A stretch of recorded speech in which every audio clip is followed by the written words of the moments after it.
How would you rate CIA, Mossad, and SVR, the successor to the KGB?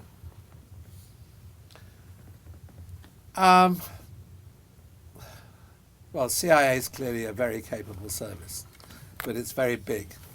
So it has all the problems of size.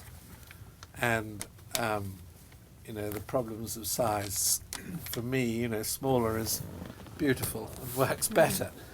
But don't underestimate. I mean, Mossad is a highly capable service, but has had some catastrophes recently. And I don't think walks on water.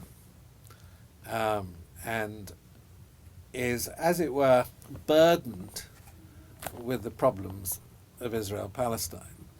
So its agenda, is dictated by the geopolitical circumstances of Israel, which makes Mossad a very, very difficult service to deal with. But I have great admiration for it and for their officers.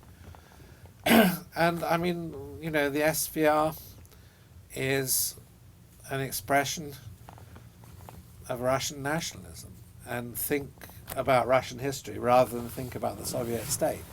And Russia as a nation has behaved in a certain way. I mean, for example,